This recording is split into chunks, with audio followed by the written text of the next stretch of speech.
My mother-in-law sued me for $3,000 a month, claiming I had ruined her emotional life. But in court, one question from the judge shattered her in front of everyone, and what happened next was something no one could have imagined. The judge closed the file, lowered his glasses, and asked my mother-in-law directly, "Ma'am, what exactly is the $3,000 per month you claim you lost?" The courtroom went silent. That moment wasn't a scene from a movie for me. It was the heaviest breath of my life. My mother-in-law, Linda Parker, who had sued me claiming I had ruined her emotional life, suddenly shrank into her chair. "My name is Emily Ross. I live in a small apartment in Columbus, Ohio, and I work 2 jobs. Morning shift as a receptionist at a dental clinic, evening shift as a cashier at a grocery store. Last year when my husband Dan left me, he didn't just take his clothes.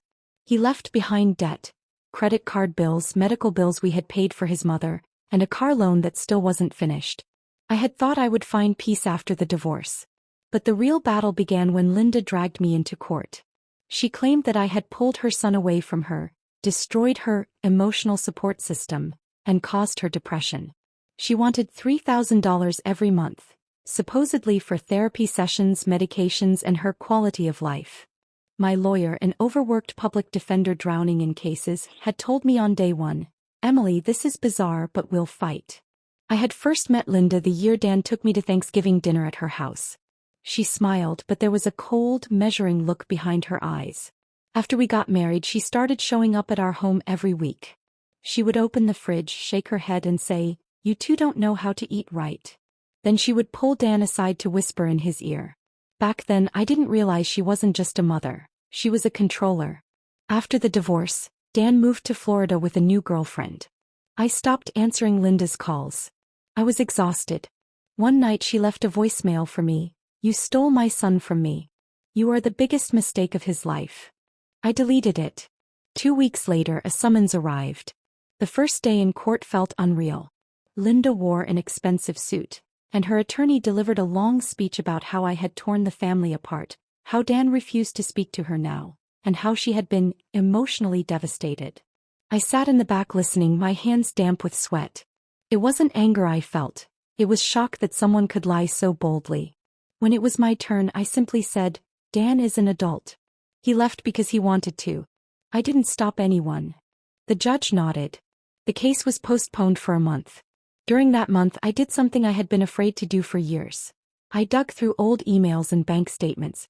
I found transaction after transaction. Payments we had made for Linda's surgery deposit, her credit card bills, even her cable bill. Dan used to say, "She's going through a hard time. We're family." I never questioned it. Then I found something even worse.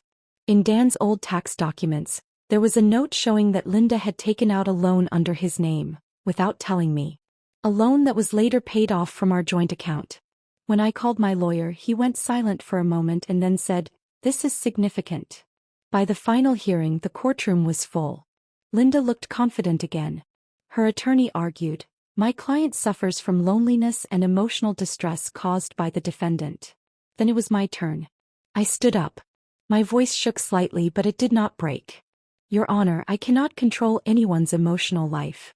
But I do have evidence showing that my ex-husband and I managed the plaintiff's financial responsibilities, paid her bills, and even covered a loan taken in my husband's name. If anyone suffered loss, it was me." I handed the documents to the judge. He reviewed them carefully. And then came the question that changed everything. "Mrs. Parker, if you suffered emotional damage, why was this loan taken under your son's name? And why was it paid from his wife's account?" Linda's face reddened instantly. She opened her mouth to speak, but her words tangled. It was family help." The judge responded calmly but firmly, "This court does not convert personal disagreements into financial liability, especially when there is evidence of financial misuse." That moment wasn't about revenge. It was the restoration of truth. The case was dismissed right there. But the story didn't end. Outside the courtroom, Linda walked up to me. There was less anger and more fatigue in her eyes. "You humiliated me in front of everyone," she said. For the first time, I looked her directly in the eyes. "No, Linda. You did that to yourself." I just stopped staying silent. When I returned home, I breathed freely for the first time in months.